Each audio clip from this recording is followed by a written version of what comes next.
gather round. Round 5. It's been run and done, and the Cats had a nice 47-point win. What's going on, everyone? My name is Ben Reeve, and this is The Hoop Show. Of course it's The Hoop Show. It's your weekly edition of all things Geelong Cats. I'm going to have a chat today. I'm on my own, as you can see. There's no one behind me. There's no one to the left or right of me. It's me on my own. Normally we have a bit of a panel to review the games, but this week, just me. So hopefully that's okay. I'll just give you the quick rundown. We're going to go through the West Coast game. We're going to talk all the things that happened during that game. We'll have a bit of a look at some of the other games going on around the AFL over the weekend as well, and some of the big issues that have come out of that. And we'll finish up with a preview of the Cats versus Sydney Grand Final replay, I think on Saturday night, coming up this week. So that's a bit of a rundown of the show. If you haven't already subscribed to The Hoop Show, what's going on? Why aren't you one of the nearly 700 people that have subscribed to the channel? Brad Close, there he is. He wants you to subscribe to The Hoop Show. So please do Brad a favour. If we get 1,000 subscribers, we may even get Brad Close to put some sleeves on this GIF image. That'll be great for Brad and keep him nice and warm as we head into the winter months. Thank you to our Patreon subscribers or members or supporters, whatever we're calling them. The two Jareds and Ted, thank you for your ongoing support. We really, really appreciate it, and helps the channel do what we're trying to do. All right, so one other thing before I get into the game recap, I just wanted to point out you must check out the Behind the Play episode dropping Tuesday morning 6 a.m. starring, oh god, we aren't playing Sydney, but we interviewed Nick Bloody Davis. Yes, Nick Bloody Davis, he of the infamous Nick Bloody Davis, who knocked Geelong out of the finals in 2005 in the last 3 seconds. He was kind enough to come on the show with Paul, and so Paul sat down with him, had a chat about that game and a few other things and going-ons and so forth. So there was a good chat. He had a good spirit about him, and he was a good, we had a bit of fun. So check that one out tomorrow morning, Tuesday morning at 6 a.m. Yeah, 6 a.m. Anyway, let's get on to the game. So as I said off the top, the Cats had a nice 47-point win over West Coast. Look, we always expected the Cats to get this one, didn't we? I think it was at 77 points at one stage. So we were in cruise control. Absolutely smashed them in the first half. Absolutely creamed them. I think we had 12 goals in a row at one point, and 14 out of the 15 goals. It was crazy. Jezza went bang, bang, bang, bang, kicked 4 goals in a quarter in the second quarter. Radigalea was the best ruckman in the AFL for a half there at one stage. I've got a spider just about to drop onto the camera, falling from the ceiling. That's okay. We'll push on because we're brave and we're tough at Hoopland. So it was great to see Hawkins and Danger and Brad Close get back to form as well. I think Brad Close even kicked 4 goals for a small forward, mid sort of forward type. So that was great to see Brad get amongst it again. Has had a bit of a slow start to the season, but now's the time for our boys to start finding the form all over again. Hawkins passed Stephen Kernahan for most goals. He's moved into 17th all-time now on goals kicked in the AFL. So that was a pretty big deal. Not that it was really spoken about a lot, but there's only 16 other blokes in the history of the game that have been better in front of the sticks than Tom Hawkins. So a pretty big deal, really. And there's another milestone coming up for him next week, which we'll talk about in a little bit later on in the show. So just a couple of big things coming out of the show, out of the round in terms of the highlights for me, I guess, that I just wanted to point out. I really liked the Tui sort of from the boundary, sold a bit of candy and then went and done the check side. That was great.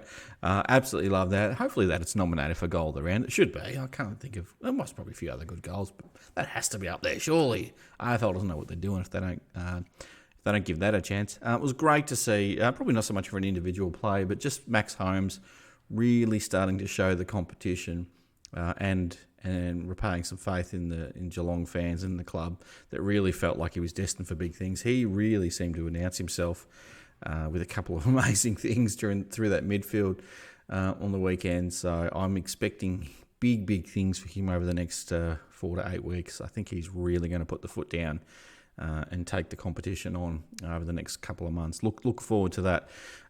A bit of a concern, really. There's a few concerns coming out of the game. Look, you've got to be happy with the result, and clearly we should all be happy with the result. 2 wins in a row. Yeah, competition wasn't much chop at all. But yeah, some concerns like the fade outs again. Yeah, I said like before, we kicked 12 goals in a row and 14 out of 15, but we also let West Coast kick 3 in a row and 5 in a row at different parts of the game. We were never challenged, and I guess I'm thinking about it, and a day's gone by now since the game, and it was like, well, maybe we're just conserving our players after a few 6-day breaks, and you just take the foot off the pedal a little bit. They can't really lose the game. We're good enough to apply the pressure again if we need to, if they start really getting close. But got within 47 points in the end, and but that was just a bit of a bit of this sort of, I hope this attitude of I'll turn up when I want to kind of thing. I'll play one quarter, maybe 1.5 good quarters, and the rest of it we'll just phone it in. Hopefully that's not a trend that we see through the rest of the year.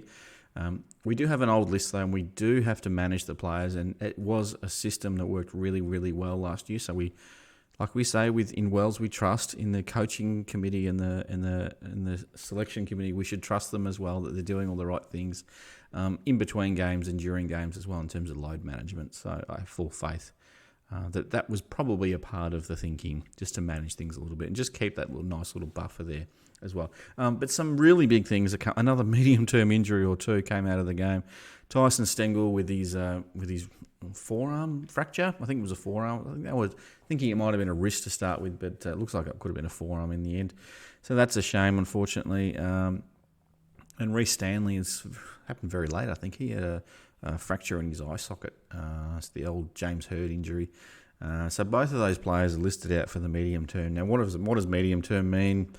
4 to 8 weeks. Who knows? If you're Tom Stewart, you're back next week. He came back after 2, didn't he? After he was listed as a medium termer. But we've had a few of them this year. It seems to be the theme of this season, 2023, that we're getting all these medium term injuries, and we seem to be copping it. And they're not duds, some of these players. Tyson Stengel, Reece Stanley, we talked about them. Jack Henry, still haven't seen him. Sam Menangola, Toby Conway.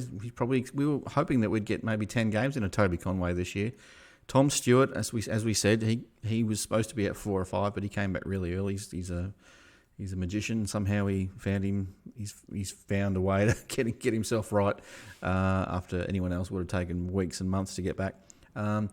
Not one that was probably listed as an injury, but did go down the race at one point, was Tom Atkins. He looked like he had some knee soreness at one stage and went down to get that looked at, but then came back on after a few minutes and seemed to run that game out okay. So hopefully he's right to go, and we'll be ready to, after a bit of recovery, we'll be ready to go again on Saturday night against Sydney.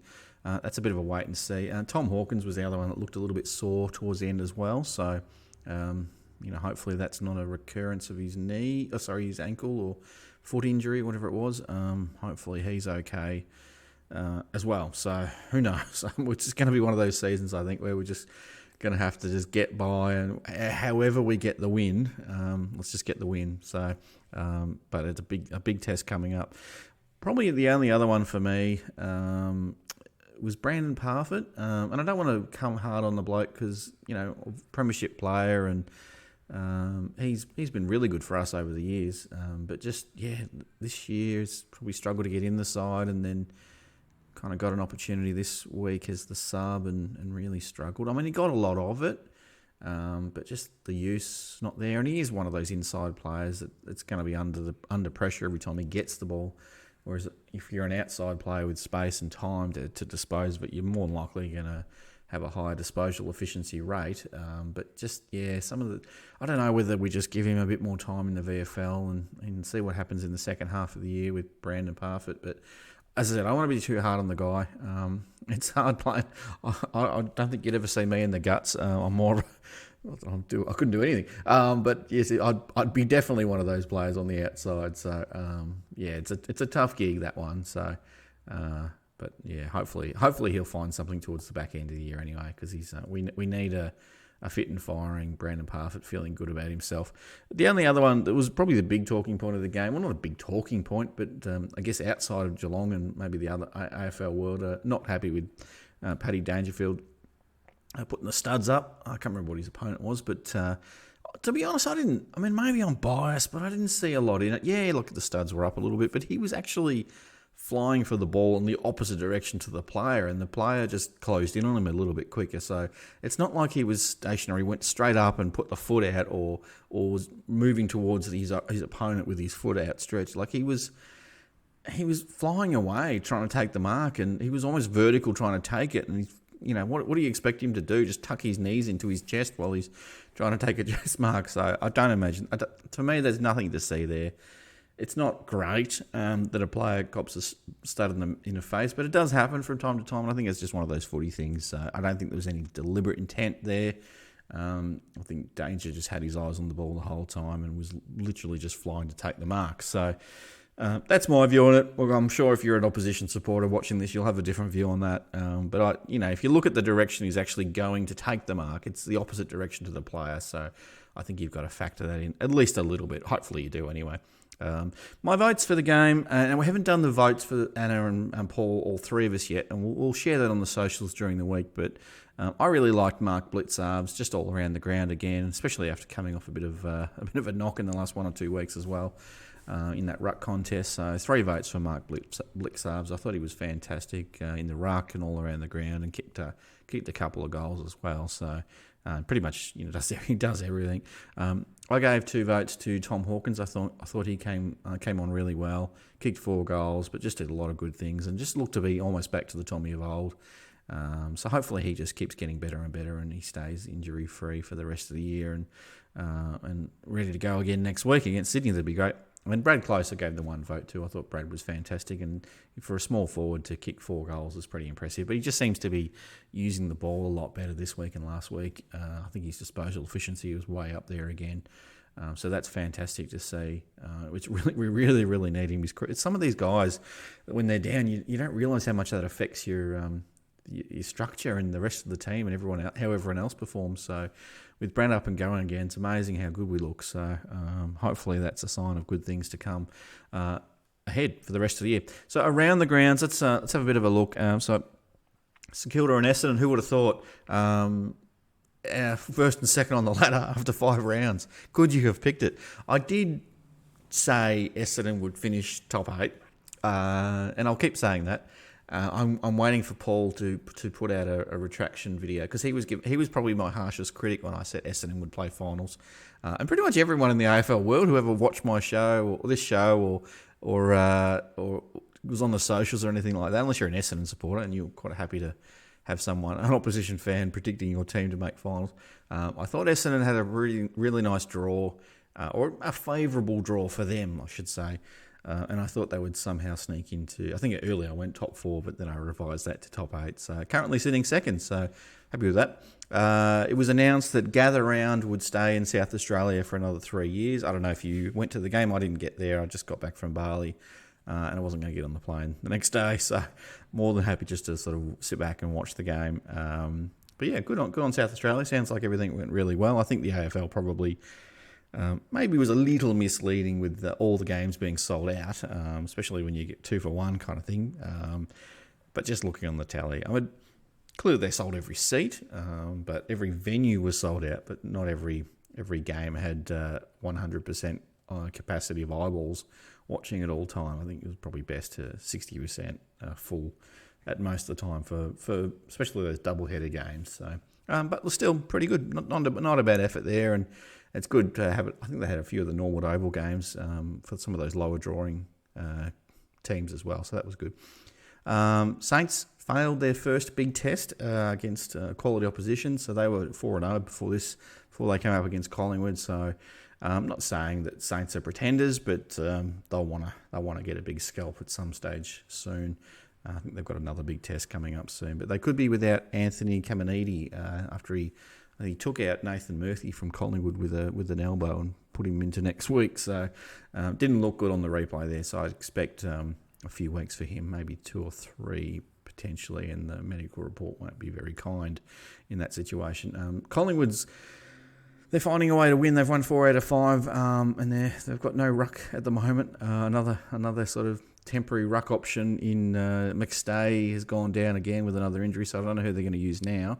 They're really going to be struggling. They wouldn't want any more injuries to Biggs at the moment. But if they can keep finding a way to win, eventually they'll get some of their tools back and they should be all set up, ready to go. As mentioned earlier, Bombers are going really well, sitting second on the ladder. They passed their first big test, unlike St Kilda. They beat the D's, one of the premiership favourites. So that was a really great win for Essendon and Essendon fans. They've got a few more tests coming up over the next couple of weeks, so it'll be really interesting to see how they perform with the spotlight right on them, because people are now paying attention, and that can do things to your head a little bit when you're sneaking under the radar a little bit. No one expects much, and all of a sudden you're 4 out of 5, and hang on, everyone's now going to watch you, and let's see what happens. But I'm still predicting they'll somehow sneak into the 8 at the end of the year. They will be probably without Zachary Merritt after he got offered a one-game suspension. Now, he is challenging it at the tribunal. He got suspended for a dangerous tackle on Tom Sparrow, so hopefully he'll get off, because you want to see the best players on Anzac Day. And is it a Tuesday game, possibly? I think we've got like a 5-day weekend or a 6 games in a row, 6 days in a row of footy. It's going to be great. It's going to be fantastic. So hopefully he gets up. There's probably a couple of Collingwood players that might be coming back and missing out as well. So hopefully as many good players as there can be line up for that game. Adelaide, 3 in a row. The best winning streak in the AFL at the moment. I don't know if I had Adelaide high up in my predictions this year. I didn't really rate them a hell of a lot. And it is early, still only 5 games in, but 3 in a row.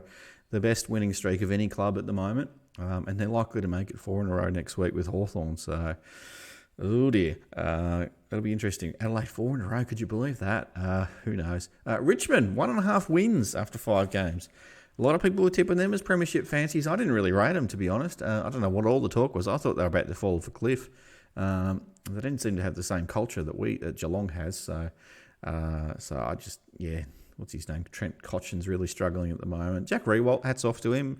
Drafted the same year as Tom Hawkins, similar amount of games and goals and all that. But both of those two boys kicked 4 goals on the weekend. So well done, Jack Riewoldt. I don't really like the guy too much, but I have to respect him as a footy player. I'm sure he's a nice guy. He's Richmond, so I just don't like Richmond players. And I don't know him personally. So I'm just making rash judgments on people. But yeah, Richmond, another worry with them, or should have been a worry. Shai Bolton pretty much punched a guy in the guts and didn't even get cited for it. Didn't even get a fine for punching Eric Golden from Sydney. So he's free to play. Good on you, Shai Bolton. Well done. It was great. How good is it when you turn the tally on a Sunday afternoon? Because how many times does Hawthorn play on a Sunday afternoon? It's great when Hawthorn goes down by less than a goal on a Sunday afternoon, isn't it? Oh, get their hearts broken. Harry Himmelberg, the humanity. Marks it on the goal line. How fantastic. And shatters the dreams of Hawthorn fans all over the country. All 3 of them. I'm sure there's a few more than that. But yeah, suck it, Hawthorn, you scum. I did have a little bit of sympathy, though. And this is rare for me for Hawthorn players. But yeah, Chad Wingard severed his tongue. Lacerated his tongue, so good luck getting that one stitched up and laying still on the hospital bed while they do that. I can't imagine me ever being in a situation where I wouldn't be white-knuckling it while they're running the little thing through the needle and thread through my tongue. Anyway, there's a nice visual for you there. Now, there's a bloke called Nick Dacos that can play a little bit of footy, actually. He's not bad with the leather. He had second season, he had 42 touches on the weekend. He's starting to run away as the Brownlow favourite here. He might be hard to catch. He's getting a lot of cheap possession, to be fair, but geez, he knows where to go and he knows how to get the pill. I'm not going to have a shot at him for getting cheap touches. If it's easy to get cheap touches, everyone would do it. But he does use it very well as well, and he's quite damaging when he gets it. So good on him. I don't want to weigh into it too much, but I'll touch on it a little bit. The Horne-Francis stuff, the Jason Horne-Francis booing. I'm on the side that, look, I don't like the way he handled himself in leaving North Melbourne and throughout his first season at North Melbourne. But he's 19 years of age, and he doesn't look like a 19-year-old, but he's 19, and I think everyone just needs to grow up and not, Yeah, I can understand if North wants to boo him. Even then, it's still like, he's 19. But you're an absolute moron if you're booing a teenage kid who's just trying to make his way in the AFL. And I guarantee you he'll mature a lot in the next 5 or 6 years and probably look back on his time at North and think, geez, I could have done that a little bit better. But I think everyone who was booing him on the weekend, I don't know, sort yourself out, because that's wrong, and I don't want to see anyone cop that. It's not great. And people were giving it to Gary Ablett Jr., and who knows what he was dealing with at the time as well. So, there's no need for it. Just let it go. Nearly there. Harry Sheasel, another one that was talking a bit of talk about him getting a lot of cheap stats. It's just we find a way to bring down these gun players, don't we? For how many 5 games into his career, people having a whinge that he's getting a lot of kicks from kick-ins and adding to his disposal count. Like, who cares? He's clearly taking on that role because he's a gun player and he can actually hit a target. So, anyway, I'm not going to spend time on that one. It's like, yeah, whatever. If you want to have a debate about whether kick-ins should be counted as kicks and padding stats, who cares? Like, is stats really that important at the end of the day? It's all about winning a premiership, so who cares? One coach, though, just to round off the around the ground segment of this show, one coach that I reckon's under real pressure at the moment, under the pump, is a bloke that Geelong fans don't like too much. And it's another one like Nick Davis, is Stuart Dew. If you're not familiar, Stuart Dew broke our hearts in 2008. Stuart Dew, the Gold Coast Suns coach, he would be very nervous at the moment. He'd be sweating more than he normally does. Big boy. He would be very, very nervous the way the Suns are going. I couldn't believe it when they re-signed him a year or so ago. I could not believe it. I thought, what? They won a few games in a row, and then all of a sudden, here's another 2-year deal for you. Just silly. So he could be really struggling.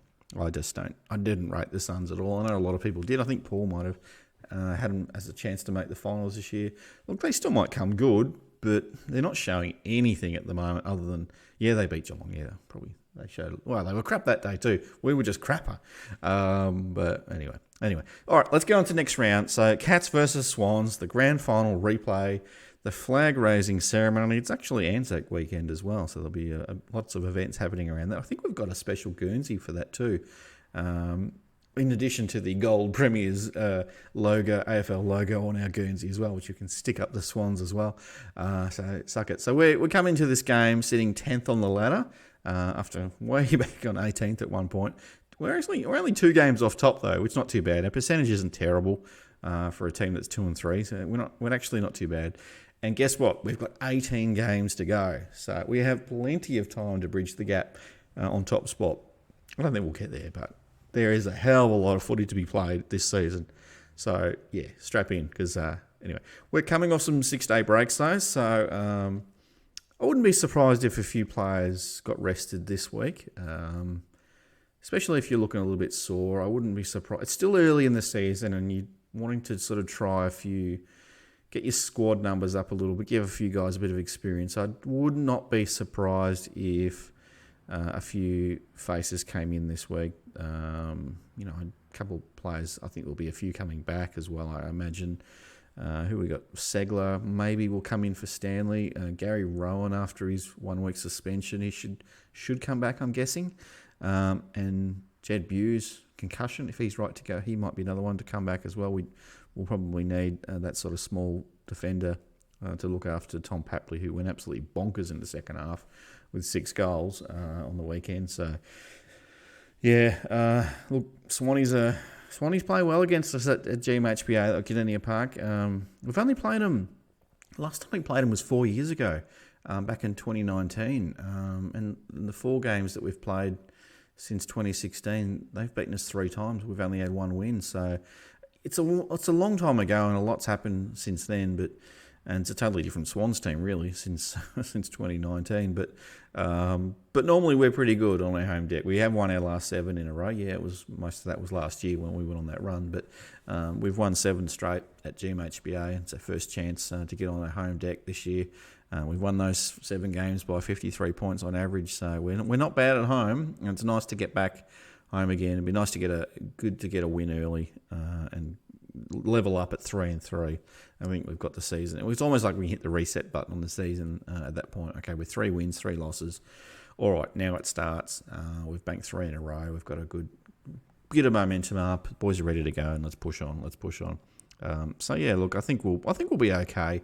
Hawkins is going to become, if he plays, hopefully he doesn't get rested. He did look a bit sore, like I said, but if he does play, he'll pass Corey Enright as the second most